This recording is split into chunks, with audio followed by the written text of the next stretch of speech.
Ambassador Jamil, I'll start with you with reference to what we've seen previously happen with Afghanistan. Of course, we've talked about the kind of assurances that we need, particularly in terms of terrorist havens that have been provided to organizations, and the way that TTP is also being supported from the Afghan Taliban regime. And now the kind of statement that we've seen coming in from the top leadership in Afghanistan seems to put forward a lot of questions as to what really is the stance that the Afghan Taliban have, and they already know that Pakistan has a zero tolerance policy, and there was no possibility of dialogue. Then how come we're seeing the statement coming in now, and why publicly now, given the fact that there were reports that privately perhaps these efforts were underway, but Afghan Taliban so far had stayed away from making such a public statement? Well, our past experience of getting into a negotiation with terrorist groups has really been very bad experience, and that rather complicated the situation. So this time it's not going to be anything better, unless the diplomatic layer is laid on it, and Pakistan comes up with some conditions. And there's one-point condition and one-point agenda could be there. Like in United Nations, once I was serving United Nations, I saw in certain countries, including East Timor, that what were the one-point agenda? Surrender and face the law. So if they agree to that one-point agenda, I think that could be a starting point. But our previous past experience was very bitter experience. In fact, we released about more than 880 Taliban, which was a mistake, which was a glaring mistake, and I've been mentioning it even in the shows conducted by your platform. So that was a very bad experience. We cannot really even think of doing that. While we deal with the Afghan Taliban, we should continue our engagement. We should not really let the western border to be treated as a border of enemies. In fact, we need a lot of efforts to ensure that the western border doesn't become the volatile border like we already have one with us in the eastern border. So that in order to do that, we need to continuously engage with the Afghan Taliban. I think there were some mistakes which have been committed from time to time from our side. Also, Afghan Taliban, their children, their family, and the kind of facilities they've been trying from Pakistan, the group of people who have been supporting in their welfare and well-being, the top leadership, as well as the other Afghanis, that has not been tapped properly. Our tribal linkage with Afghanistan has not been tapped properly. We have not really tapped properly the kind of cross-border relationship and tribal norms. We have not been able to do that. I think this time, once a comprehensive approach is drawn, we need to have all these things. But at the same time, we have to be mindful of the fact that 2014, once we had drawn up the National Action Plan, which had the endorsement of all the political parties, the will of the people, and that National Action Plan of 20 points, now it's 14 points, which was revised in 2021.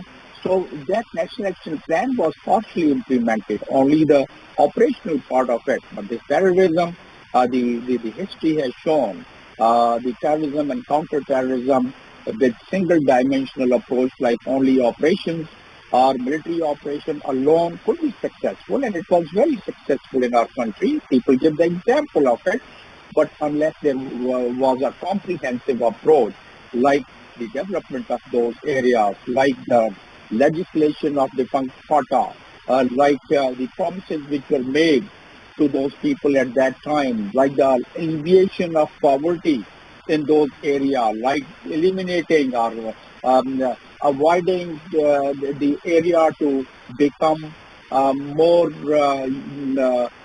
favorable to the bad people, the terrorist groups, to recruit from those areas. So all those factors probably was not really attended to the way it was supposed to be.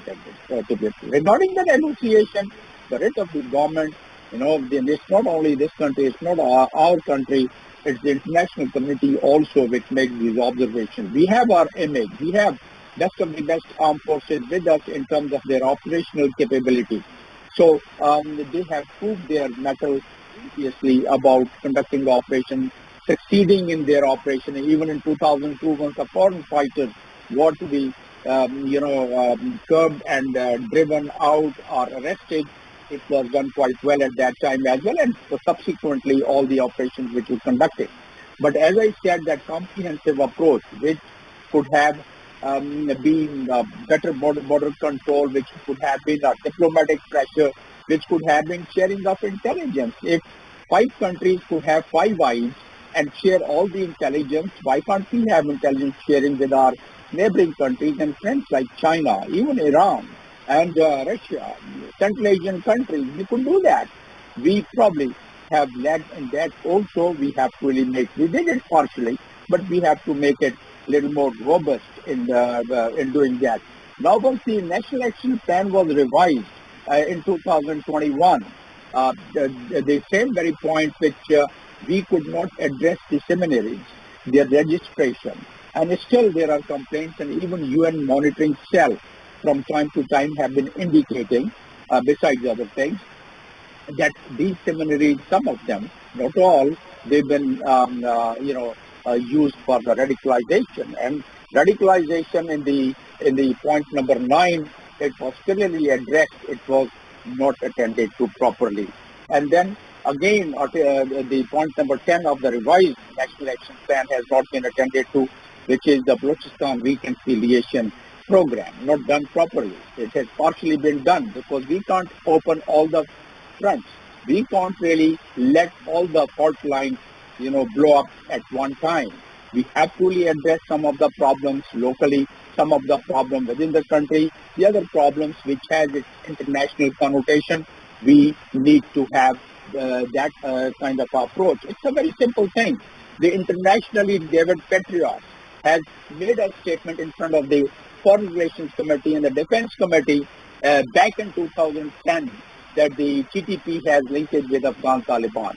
But we were not accepting that at that time. In fact, we were really so jubilant once our people went to the airport of Kabul airport and started having tea and posing themselves to be heroes and friends of Afghan Taliban. We should have handled that at that time also. Once Hillary Clinton made her statement in front of the Foreign Committee, Foreign Affairs Committee in the House of Commons, she also said that we won the war against terrorism.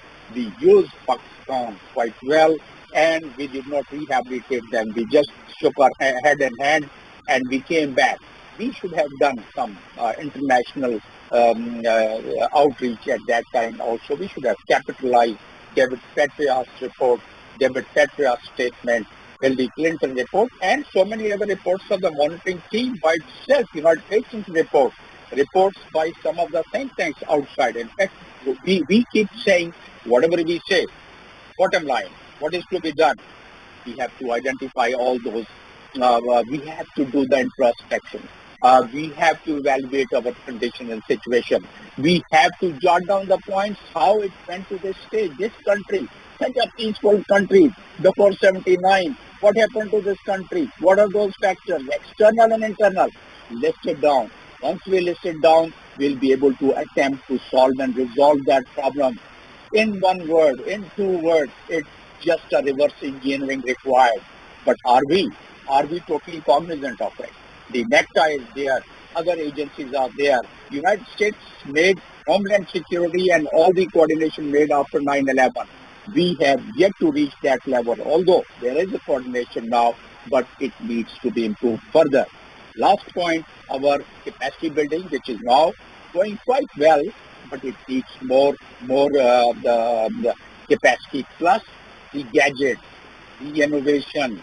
We cannot fight the war on terror, or we cannot attend to the challenges of 21st century with the tools of 19th century. So unless we address all these points, I don't think we can have 100%. We are entering into a very challenging time. Our economy is, nose down. Our relations with Afghanistan is not as good. In fact, it's strained. Our relation with India is not as good. Our relation in Iran, thank goodness, we were able to repair those relations soon after the episode what had happened. Our relations with international community has to be improved. So it has to be multidimensional, multi-layered approach, without which terrorism and this kind of a terrorism which has its geopolitical element in it, we cannot really address that in toto. We can address it partially what we've been doing it. Yes. Very rightly pointed out, Dr. Jamil. Right. Dr. Jamil, and I want to build on that, given the fact that Pakistan, of course, has put forward its own demands with regards to these assurances. And I want to understand what other pressures can be put forward to making sure that these assurances are actually met, including from forces outside of Pakistan. If Afghanistan truly is moving towards the path of becoming another international hub for terrorism, then will there be stakes involved by other countries such as the U.S. and will they be actively engaging once again? And when we talk about involving other countries, can we say that even Qatar should be involved as well, because Doha is the place that their accord took place? Again, Ambassador Saab, we all are going to build on that. Allow me to also add to this, given that Brigadier Waqar particularly spoke about something that has happened. And there's a very clear link that PTP attacks, and it attacks Chinese engineers. Then we also see that ISIS or ISKP attacks Russians in Russia. So recently there was a development that ETIM and IMU actually reorganized and merged to form TIP, Turkestan Islamic Party.